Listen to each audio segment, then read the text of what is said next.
Happy Halloween, everyone. Welcome to the last review of October. Now, today's a good one because I have a special game for you today.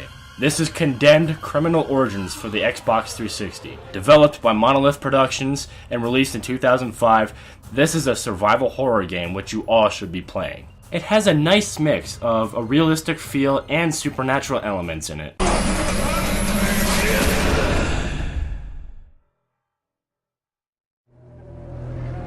Call for backup now.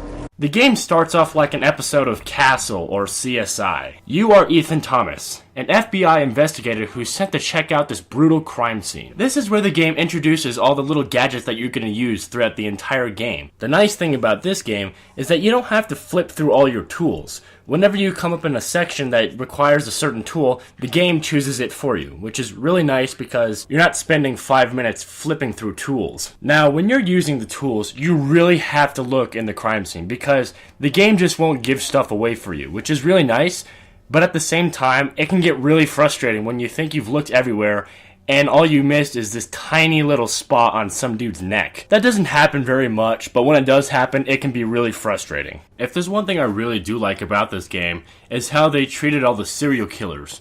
The killer that you're chasing is actually killing other killers using their killing methods. Wrap your head around that. Speaking of the killer that you're chasing, you wanna know his name? Serial Killer X. Very creative, I know, but I do like the way that they have him introduced into the game because as you're investigating the original crime scene, the very first one, you discover that he's still in the building with you and you gotta go track him down. Becker, no smoking at a crime scene. I don't smoke. Well, someone was.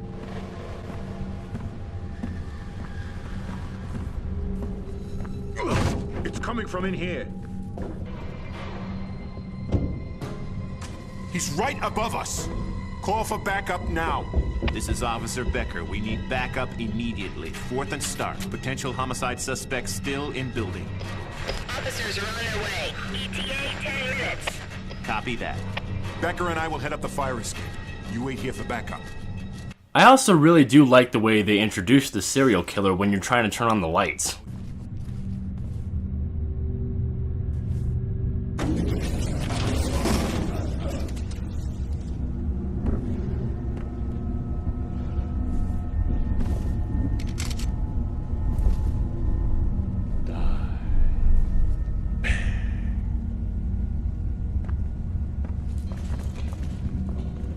It's really genuinely creepy. It feels like this person could actually exist in real life. Now that the killer has your gun, you're forced to use melee combat, which is what you will use throughout the majority of the game, because that's what it really focuses on, is melee combat.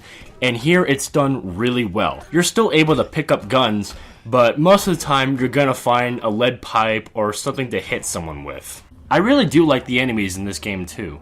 They're not supernatural enemies, they're addicts or psychopaths, things you'd find in real life are in this game, and it works really well. Most of the time in my survival horror games, I prefer having, these weird messed up creatures or zombies, because that's just the way I prefer it, but in here, it's done really well. And also, these enemies are tough. You have to master the art of blocking, because if you don't, you'll get annihilated. This is not an easy game. Even if you put it on the lower difficulty settings, you'll still get beat up a lot. And it takes a lot of time because you can't just hold down the button, you have to push it, because even when you hold it, it only blocks for at least a second or two. So it's kind of awkward and it can be a little frustrating too, especially when you first start. But once you get the hang of it, you'll become a pro at blocking enemies. I do have a couple problems with this game though. My first problem is that you can't carry health kits, which is really annoying because the enemies are really tough and they deal lots of damage. Your character is carrying a bag full of tools. You'd think you can make some room for some health kits here and there, but no, he doesn't. Now, this second problem isn't really a problem to me, but I feel like I should address it anyways. Your character moves pretty slow in this game. Even when you use the run button, and I use that in quotations because it's more like he's speed walking, when you use the run button, it still moves pretty slow. For survival horror games, this is common. I mean, just look at Resident Evil 7. Your character moves slow in that game. But for the general gamer who just wants to play a game, this is probably going to be a little tedious for you, and that's totally understandable. Now, a really important part of any survival horror game is the atmosphere.